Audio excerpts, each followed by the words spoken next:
So Kevin Durant was going back and forth with people on a thread discussing Damian Lillard's attempt to force a trade to the Miami Heat. And when a writer or a blogger brought up the fact that this type of practice is, bad for fans, KD responded, quote, "Fans love the game of basketball. They'll move on just like they do when the organization trades a fan favorite. In this case, Portland's fans can't wait to watch Scoot's career. I don't see what the big deal is. I don't think anybody involved is thinking about the fans when making these decisions. Fan will just deal with it and be happy as usual." Rob, I'll say quickly, I'm fine with what he said up through the Scoot Henderson season or sentence. Because I agree. I think the fans are like, look, we love Dame, but it's run its course. We're not, and some still want him there. There's no doubt. Maybe even most still want him there.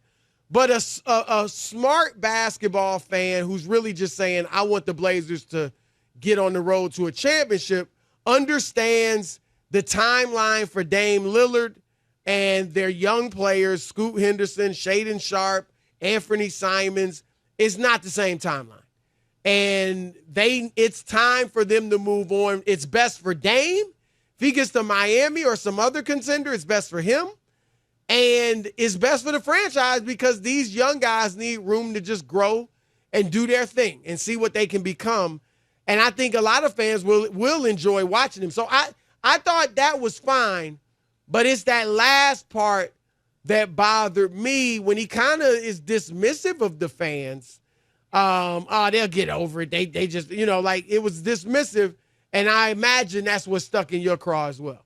Yeah, I just think some of the players are just tone deaf. They really don't get where the fans fit into the game. I think they're detached. They really think we're getting money from television. We don't care what they think. We'll sit out when we want to sit out. We'll do this. We'll do that. But they don't. Who's at home, Chris, watching the games that allows the NBA to be able to charge, get the money for the rights. Going to the games, buying the jerseys. Right. All that. You can't keep dumping on fans and making it like it doesn't matter. I really, even if you think so, Chris, just keep it to yourself. Seriously. Because fans are already, you think people want to buy $400 tickets and think it's okay for a guy healthy not to play? Seriously. No, I'm with you on that. I mean, why? They'll get over it kind of attitude. Oh, they just, what do they care? They don't care. The fans, they'll just, whatever we throw at them, they'll just accept. Okay. Right. Like that. The way he said that was like, dude.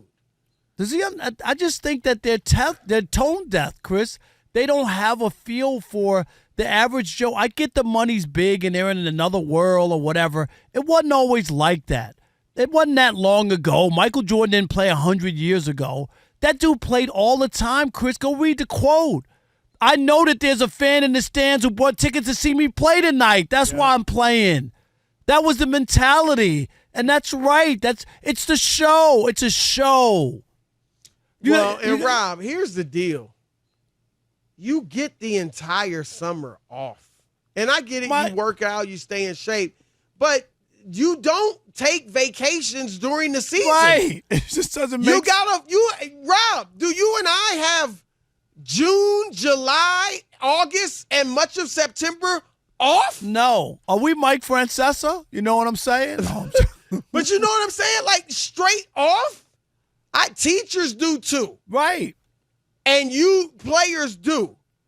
And so during the school or the season, you're supposed to play. Chris, if you're hurt, everybody buys into it. We understand if somebody gets hurt. We how many times? Okay, you bought tickets, Chris. Somebody's hurt. They're on the injured list, whatever you want to call it, right? I buy it. Okay, it's bad luck on my part.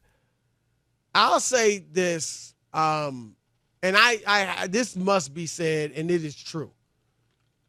Obviously, some of this is on the players, but a lot of this is also on the teams.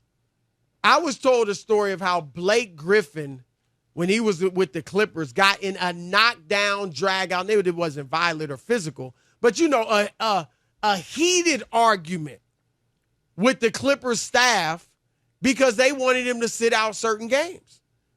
And he wanted to play. So some of this is on the teams, but Rob, to me, that makes it better because Adam Silver and the league can step in and say, enough. This is hurting our product. It is upsetting our fans, which at the end of the day will hurt all of our bottom lines. Absolutely. So we're done with it. We're done with the load management. And, within reason, yes. But, Rob, and don't give me because some people will say, well, yeah, Jordan only played 15 years and he got hurt or, really 13 full years. Bird didn't play but 13 years and was hurt for a few of those. Magic's a different story, we know, but, right. Players weren't playing. As Isaiah Thomas played about 13 years. But here's the thing. Jason Kidd, Kevin Garnett, John Stockton, Karl Malone, they all played 18, 19 years and did low manage. Karl Malone, Chris, what games did he miss? He must have. He and Stockton were straight up Iron Men. They missed like a handful of games in their career, a handful. And you're 100% right. Those are the other ones who were able to withstand and play all the time. And I just think at some point you better be careful. And here it is, Chris. Do this, and then I'm okay with load management.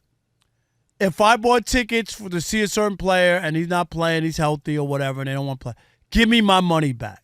Right. Let me go back to the box office. You credit my credit card, Chris, and let me take me and my family home, and I'll gladly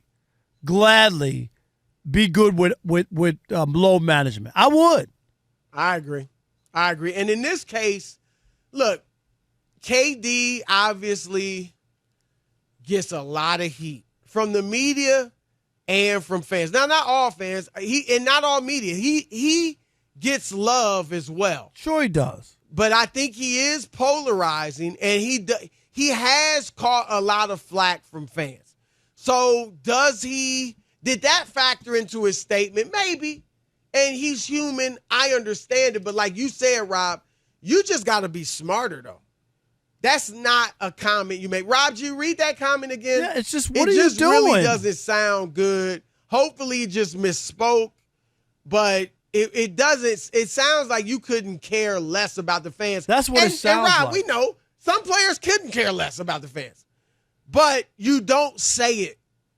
You don't say it. Rob G, what was the statement? And Chris, again? It's hard to say you misspoke when you typed it out on Twitter. You have an edit button. You can go back and backspace. I'm trying to find a silver lining. Right, Chris is trying. Here's what he said in two separate tweets. Fans love the game of basketball.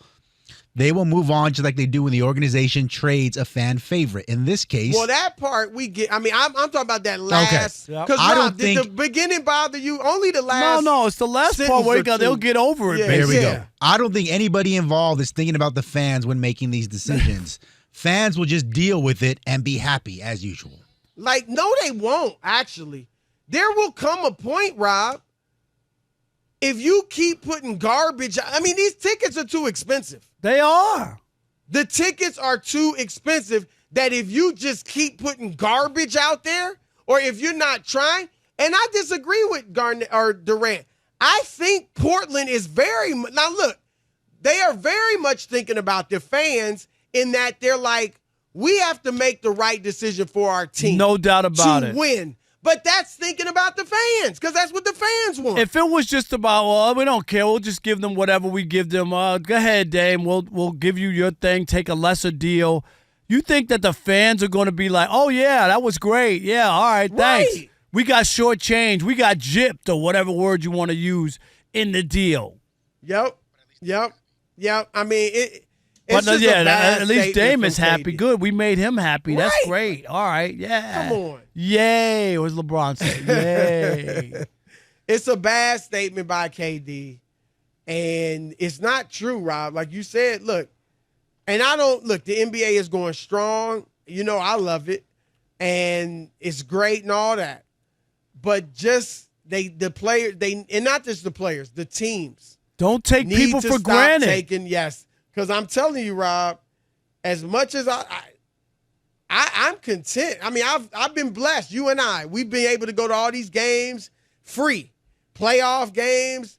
But I'm always conscious of the fans, Chris, finals, because of that. Because of that, Right. we whenever I hear some people sometimes talking, like especially players as analysts, and they just kind of poo-poo like those guys not playing or whatever, they sound like people have never bought tickets. You know, like that's what they sound like. Right.